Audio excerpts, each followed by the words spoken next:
윤석열 전 대통령이 비상계엄 당일 명태균 씨의 구속 기소 관련 소식을 확인하고 박성재 전 법무장관을 호출했다고 박 전 장관 내란죄 1심 재판부가 판단했다는 보도가 나왔습니다. 한겨레 신문은 판결문을 입수했다며 이렇게 보도했습니다. 한겨레 신문에 따르면 재판부는 이런 내용을 근거로 명태균 수사 등 윤 전 대통령의 사법 리스크가 비상계엄의 동기 중 하나라고 봤습니다. 이진관 부장판사가 재판장인 서울중앙지법 형사 33부는 박 전 장관의 내란 중요 임무 종사 혐의를 인정해 징역 25년을 선고했습니다. 특검 구형보다 5년이나 많습니다. 한겨레 신문을 보면 재판부는 윤석열은 당초 피고인 박성재에게 2024년 12월 3일 21시까지 대통령실로 들어오라고 지시했지만 명태균 구속 기소 관련 소식을 확인하고 19시 40일 분경 피고인 박성재에게 전화해 관련 사실 관계 파악 및 대통령실로 조속히 들어올 것을 지시했다고 밝혔습니다. 대통령실 호출을 받은 박 전 장관은 2024년 12월 3일 오후 7시 50분쯤 대통령실로 이동하면서 법무부 검찰국 공공형사과장에게 전화해 관련 사실관계를 파악하라고 지시했고 이후 해당 사건에 대한 보고를 받았다고 한겨레 신문은 보도했습니다. 한겨레 신문은 또한 재판부는 명태균이 증거인멸교사가 아닌 증거은닉교사로 구속 기소되었다는 언론 보도가 이루어진 것으로 보이는 점 등을 고려하면 윤석열은 이른바 명태균 황금폰의 행방이 궁금해 피고인 박성재에게 그 파악을 지시하였다는 의심이 든다라고 봤다고 썼습니다. 그러면서 재판부는 윤석열이 이 사건 비상계엄 선포 전 티타임에서 나라가 이래서 되겠냐 바로잡아야 한다고 격정적으로 말하며 명태균 공천 개입 사건을 언급하였다는 취지의 김용현 진술을 더하여 보면 윤석열은 대통령 집무실에서 피고인 박성재에게 명태균 사건을 언급하며 비상계엄을 선포하겠다는 계획을 밝힌 것으로 봄이 합리적이다라고 판결문에 썼다고 한겨레 신문은 전했습니다. 재판부는 박 전 장관에게 징역 25년을 선고하면서 헌법을 수호할 무거운 의무가 있지만 내란이 성공할지도 모른다는 생각에 외면하고 오히려 가담했다고 지적했습니다. 그러면서 내란이 실패로 돌아간 후에도 진실을 밝히고 합당한 책임을 지기는커녕 수사기관과 법정에서 서슴없이 허위로 진술하거나 아무런 기억이 나지 않는다고 했다고 일갈했습니다. 신문 과정에서 많은 책임감을 느끼고 죄송하다고 했지만 이런 태도에 비춰 그 진정성을 인정하기 어렵다고 덧붙였습니다. 이진관 재판장은 증거인멸이 우려된다면서 박 전 장관을 법정 구속했습니다. 이에 박 전 장관은 도주 우려가 없다고 호소했지만 소용없었습니다. 앞서 서울중앙지법은 지난해 2차례나 박 전 장관에 대한 구속영장을 기각했습니다. 하지만 이진관 재판장은 법정 구속한 것입니다. 재판장이 이진관 부장판사인 서울중앙지법 형사합의 33부가 빅성재 전 법무부 장관에게 징역 25년을 선고했습니다. 특검 구형량보다 5년이나 많은 형량입니다. 비상계엄 선포 과정에 가담하고 김건희 씨 수사를 무마한 혐의 등에 대한 1심 재판 선고입니다. 재판부는 박 전 장관의 내란 중요 임무 종사를 유죄로 판단했습니다.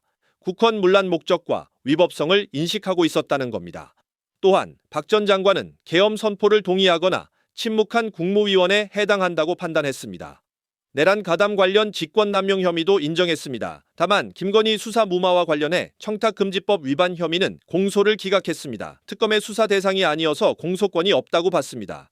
구체적으로 박 전 장관은 먼저 계엄 선포 후 법무부에 출국금지팀 비상대기를 명령하고 합동수사본부 검사 파견 검토와 교정시설 수용 공간 확보 지시 등 내란 범죄에 가담한 혐의를 받습니다.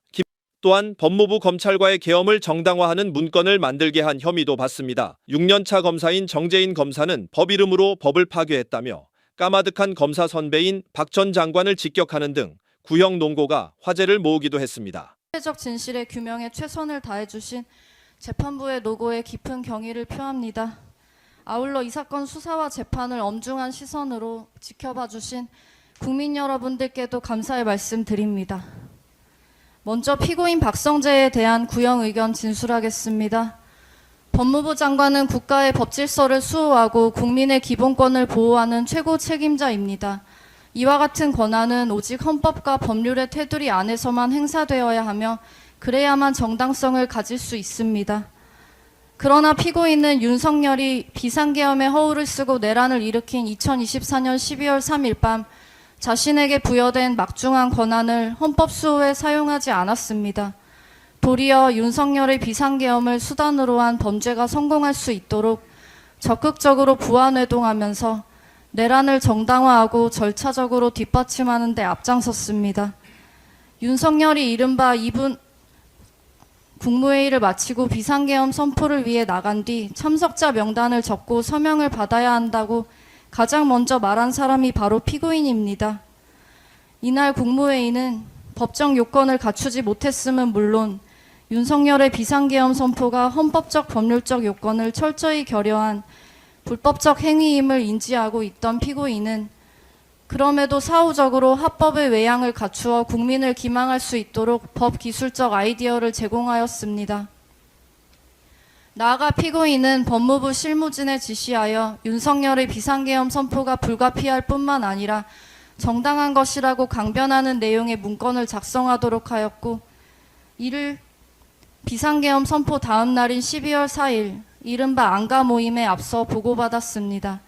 내란의 사후 정당화를 위해 비상계엄의 불법성을 세탁하는 데 주도적으로 나선 것입니다. 둘째, 성공한 내란을 위하여 반대 저항 세력을 탄압할 인적 물적 기반을 준비하였습니다.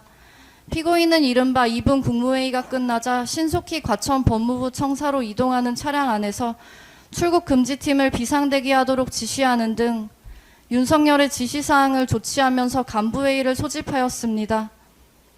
그 자리에서 피고인은 전국 교정시설의 수용 여력을 파악하고 곧 꾸려질 합동수사본부에 검사 파견을 검토하도록 하였습니다.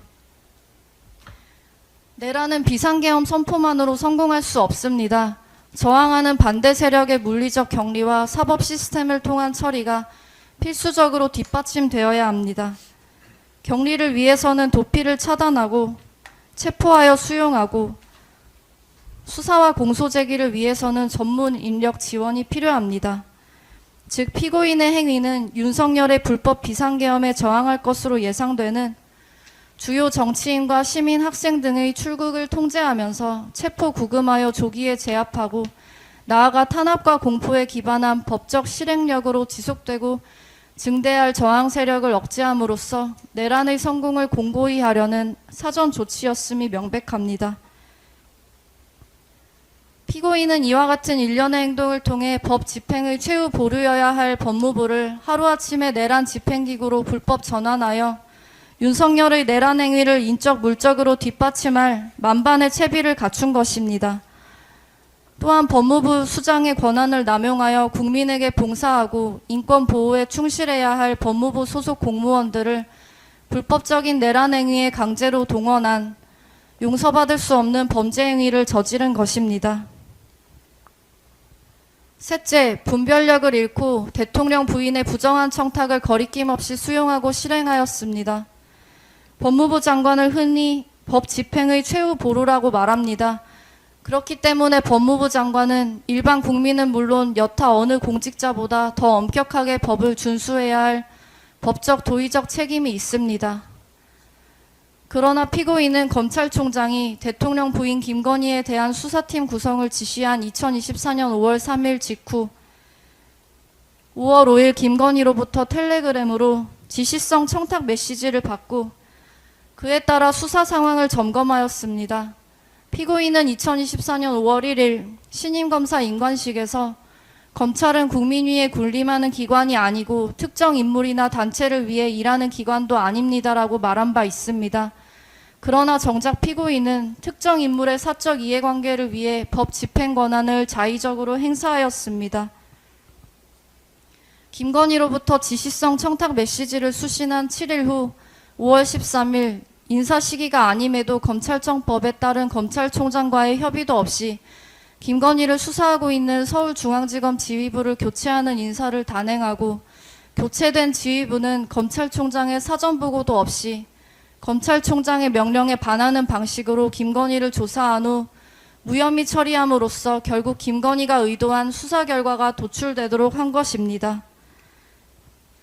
일반 국민은 물론 하위 공직자라 해도 이런 행동은 엄두조차 낼 수 없습니다. 그런데 법 집행의 최고 감독자라는 피고인이 앞장서 관련 법률을 위반하고 외풍을 막아준 것이 아니라 오히려 검찰과 후배 검사들에게 태풍이 되어 검찰 기능을 파괴한 것입니다. 대통령 부인은 대통령이 아닙니다. 사인에 불과합니다. 당연히 법무부 장관에게 사사로이 연락해 지시하거나 부탁할 법적 권한이 있을 리 없고 법무부 장관 또한 응할 의무가 없습니다. 그러므로 피고인이 저지른 일련의 행위는 소통이 아니라 적극적인 권력형 유착이라고 보는 것이 타당합니다. 이는 피고인이 후배 검사들에게 하던 언행과 달리 공적인 법 집행의 기준을 사적인 인연이나 권력의 향배에 따라 자의적으로 운용해 왔음을 여실히 보여주는 징표입니다. 윤석열의 내란에 대한 피고인의 적극적인 가담행위 또한 그 연장선에 있다고 봐야 합니다. 넷째, 피고인은 위헌 위법한 행동에 대한 반성은커녕 갖은 거짓말로 국민을 속이고 있습니다. 피고인은 2024년 1월 윤석열에 의해 법무부 장관에 지명된 뒤 다음과 같은 소감을 밝혔습니다. 임명된다면 국민의 신뢰를 받을 수 있는 공정한 법 집행과 국민의 생활 안전, 인권 보호에 최선을 다하겠습니다. 피고인은 법무부 장관 취임사에서 법무부 본연의 임무가 법과 원칙에 따른 법치주의의 실현이라고 역설하였습니다.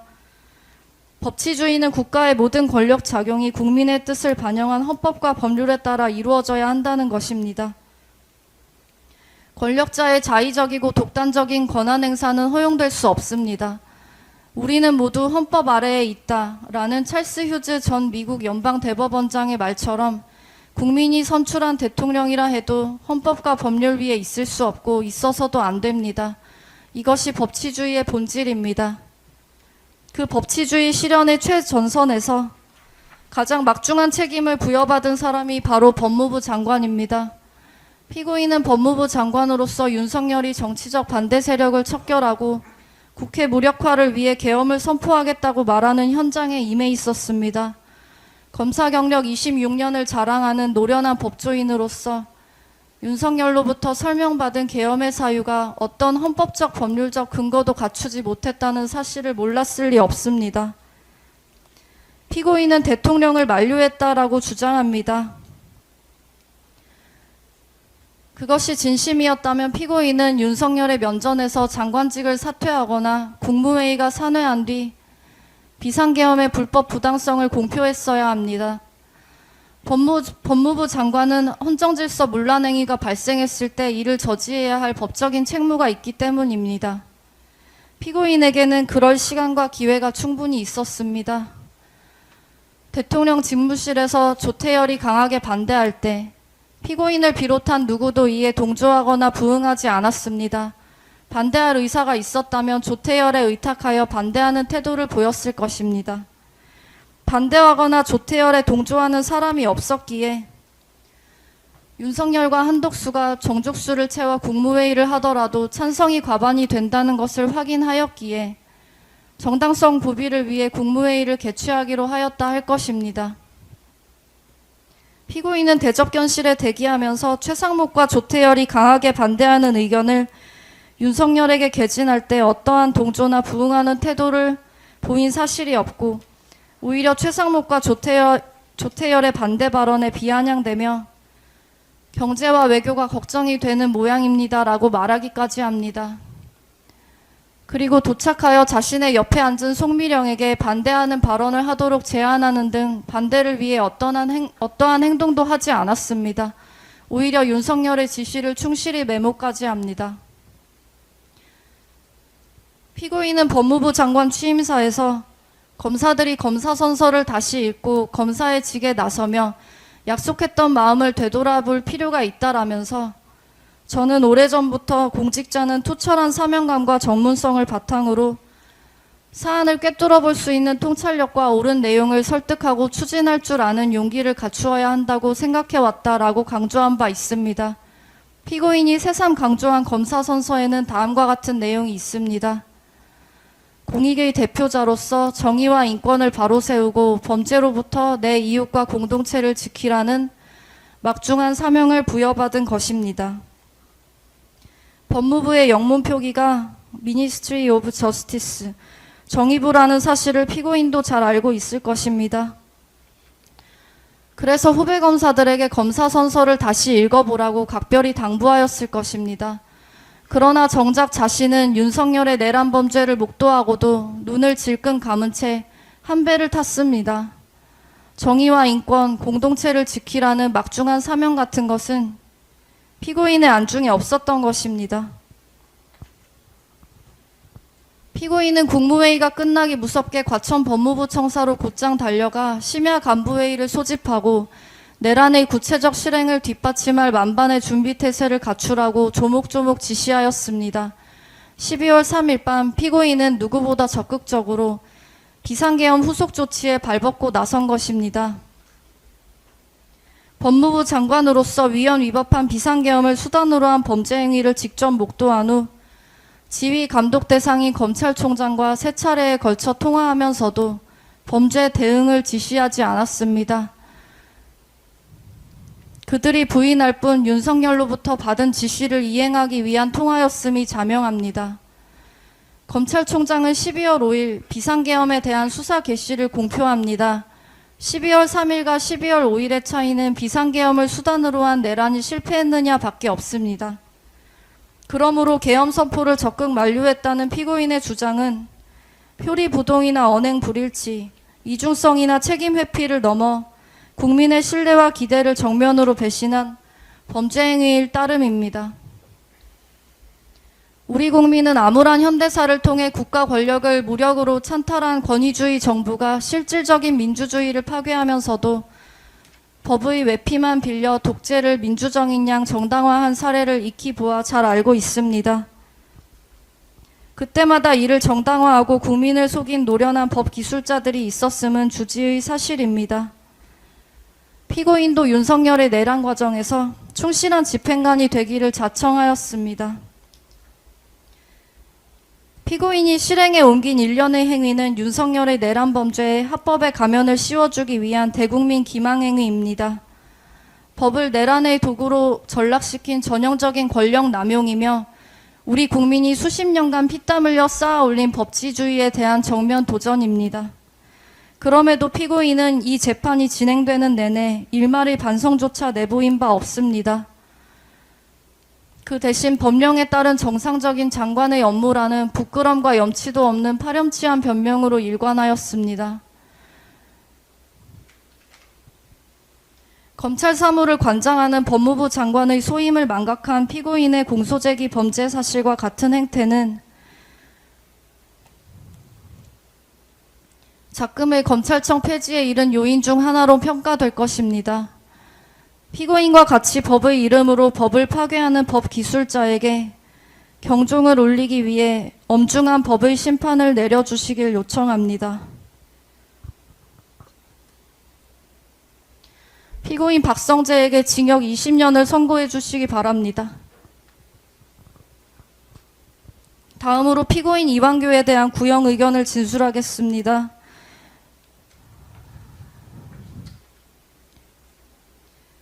피고인은 윤석열과 대학 사법연수원 동기로 윤석열이 제20대 대통령으로 취임한 직후인 2022년 5월 법제처장에 임명되었습니다. 법제처는 모든 법령의 심사, 해석, 정비를 도맡아 정부의 법무팀 역할을 하는 곳입니다.